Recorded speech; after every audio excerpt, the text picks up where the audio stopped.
Welcome to the Prepared Mama, where I post videos of being prepared for everyday life and for emergencies. I am a wife, a mother of 2 small boys, and I love making things from scratch.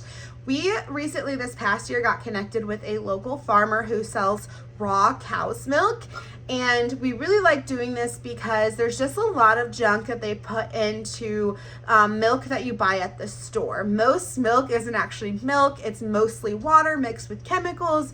Doesn't really even resemble or taste like actual milk anymore. And so we really like getting hooked up with a local farmer that we know their practices, we know that the cows are being taken care of, and we know nothing funky or crazy is being put into the cow or the milk. So I'm going to be showing you how to make butter out of raw cow's milk. We usually typically get 2 gallons. I have 1 gallon here because my husband already drank some of the other one. Usually he tries to wait until I can get the cream off of the top of the milk, but he just really wanted milk the other night. So I didn't get it, so we'll just be making it with 1 gallon of milk. I've noticed in doing this, if I let our milk sit in the fridge like a couple of days, so 2 to 3 days after we get it, the fat tends to rise to the top, and you can see it really easily. I don't know if you can see it on the video, but you can see this line a little bit where it's just kind of a discoloration. So that is the thick cream, and that is what we want in order to make our milk. Now, I used to just take this and dump it into the blender, and I found that a lot of extra milk, not the cream, but extra milk got in there, and it was a waste because the milk gets hot in the blender and it's just not very good.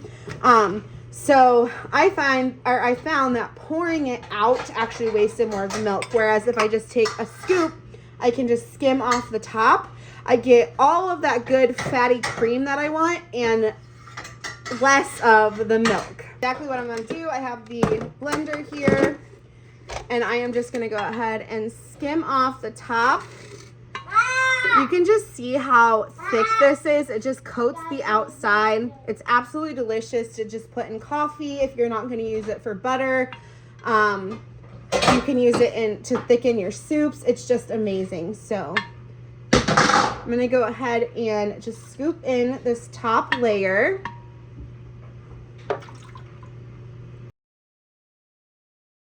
And once I get all that scooped out, I'm just literally putting this on a high blend.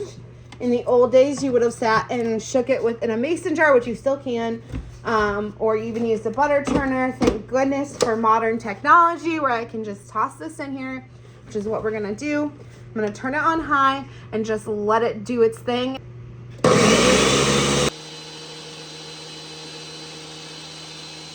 Once I see that my butter has formed in here, I have a colander inside this bowl, and I'm just gonna pour this in here and get the extra liquid out of it.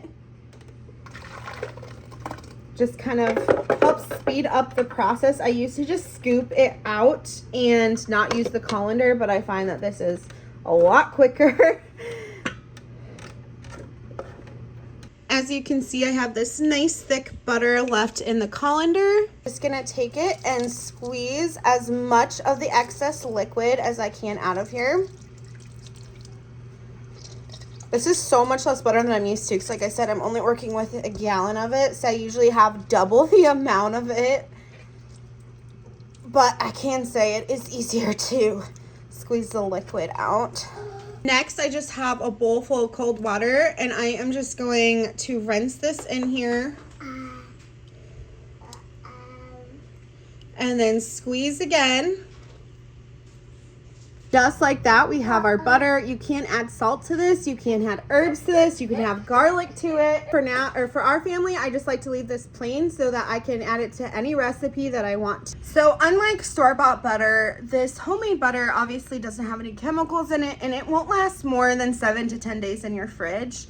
Especially when I'm making this with 2 gallons worth of that heavy cream, we can't eat all the butter before it goes bad in the fridge. So what I like to do is I actually like to roll it into smaller balls instead of like one big square or one big rectangle or one big ball.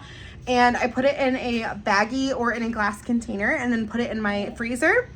And all I gotta do is pull out one little ball and use what I need for whatever I'm cooking with. It melts super quick and nice in the pan, or I just melt it a little bit in the microwave if I'm using it for baking or something like that.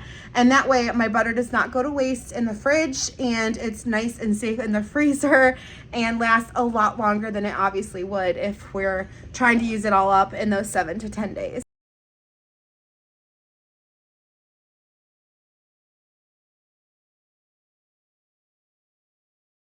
If you're like us and you don't have a dairy cow and you didn't know where to find raw milk, if you're like us and you don't have your own dairy cow and you need to know like how to find where you could get raw milk, your local farmers market is a great place to start. A lot of farmers will sell their raw milk at farmers markets, or they will, say, hey, like this is our address, you can come pick it up at our farm. So that's a great place to find locally sourced raw milk.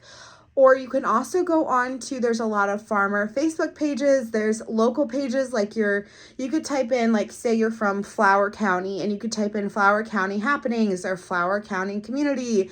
And a lot of communities will have their own Facebook pages, and you can just outright ask, hey, does anybody know anybody that sells raw milk? And 9 times out of 10, someone on there is going to have a connection for you to find it. If you don't feel comfortable using raw milk, you can also just buy heavy cream at the grocery store and dump it in your blender, and it will make butter as well. Hope this video was helpful and can give you a little bit of insight on how to make your own butter.